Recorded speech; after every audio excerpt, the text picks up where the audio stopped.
রামের একটি বাণ কি লঙ্কার দশানন রাবণকে শেষ করার জন্য যথেষ্ট ছিল, নাকি রাবণের মৃত্যুর আসল চাবিকাঠি লুকিয়েছিল তার প্রিয়তমা স্ত্রী মন্দোদরীর আঁচলে?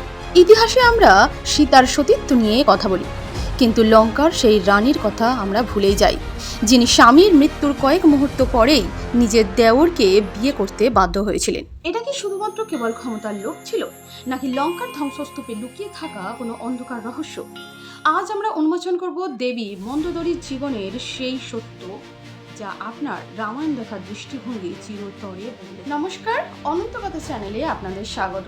আজ আমরা আলোচনা করব রামায়ণের এক মহিয়সী ও রহস্যময়ী নারীর কথা, নাম মন্দোদরী। দেবকন্যা থেকে ব্যাং এবং রাবণের রান থেকে সোজা বিভীষণের ঘরণী। কে ছিলেন এই মন্দোদরী? চলুন গভীরে যাওয়া যাক। মন্দোদরীর উৎপত্তি কোনো সাধারণ মানবীর গর্ভে নয়। পুরাণের ধোঁয়াশা ঘেরা অধ্যায় বলে তিনি ছিলেন কৈলাসের এক অভিশপ্ত অপ্সরা। বাবা মহাদেবের অভিশাপে প্রথমে তাকে এক কূপের মধ্যে 12 বছর ব্যাং হয়ে থাকতে হয়। পরবর্তীতে মাতা গৌরীর কৃপায় তিনি সেই ব্যাং থেকে এক সুন্দরী কন্যায় রূপান্তরিত হন। ময়দানব তাকে নিজের মেয়ের মতো করে বড় করেন।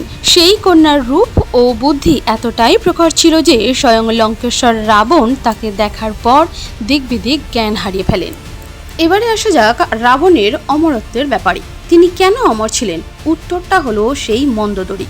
হ্যাঁ, তার প্রিয়তমা স্ত্রী মন্দোদরী। তার সতীত্বের শক্তি ও প্রখর বুদ্ধিমত্তা লঙ্কাকে এক অভেদ্য দুর্গে পরিণত করেছিল। কথিত আছে, যতক্ষণ পর্যন্ত মন্দোদরী রাবণের জন্য প্রার্থনা করতেন, ততক্ষণ পর্যন্ত স্বয়ং যমরাজও রাবণকে স্পর্শ করতে পারতেন না। কিন্তু যে রাবণকে তিনি আগলে রেখেছিলেন, সেই রাবণই মাতা সীতাকে হরণ করে লঙ্কার বিনাশ তিনি নিজে ডেকে আনেন। তিনি বারংবার রাবণকে সতর্ক করেছিলেন মাতা সীতাকে ফেরত দেওয়ার জন্য, কিন্তু রাবণ অহংকারের বশে তিনি মন্দোদরীর একটা কথাও শোনেননি। শেষে নিজে হাতে তিনি বিনাশ ডেকে আনলেন লঙ্কার। যুদ্ধের ময়দানে রাবণের দর্প যতক্ষণে চূর্ণ হলো, ততক্ষণে লঙ্কা পুরো শ্মশান। শ্রীরামচন্দ্র জানতেন লঙ্কাকে শাসন করা তো সহজ, কিন্তু লঙ্কাবাসীর মন জয় করা ততটাই কঠিন। তাই তিনি লঙ্কার রাজা হিসেবে বিভীষণকে ঘোষণা করলেও লঙ্কার আসল অভিভাবক ছিল মন্দোদরী। লঙ্কার রানী সমাজকে সুরক্ষা দিতে ও এক ধর্মরাজ্য স্থাপনের উদ্দেশ্যে নিজের শোককে পাথর করে মন্দোদরী নিজের দেওর বিভীষণকে বিবাহ করার সিদ্ধান্ত নেয়। আর এটি ছিল ইতিহাসের এক শ্রেষ্ঠ রাজনৈতিক ও মানসিক ত্যাগ।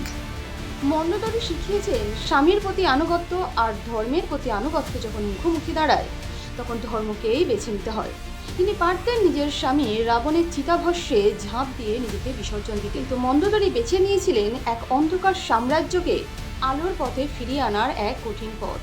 তাই তিনি আমাদের কাছে পঞ্চকন্যার মধ্যে এক অন্যতম দেবী। আপনার কি মনে হয়, মন্দোদরীর এই সিদ্ধান্ত কি সঠিক ছিল, নাকি ইতিহাসের পাতায় একে ভুল বোঝা হয়েছে? তা আপনারা কমেন্টে আমাদের অবশ্যই জানাবেন।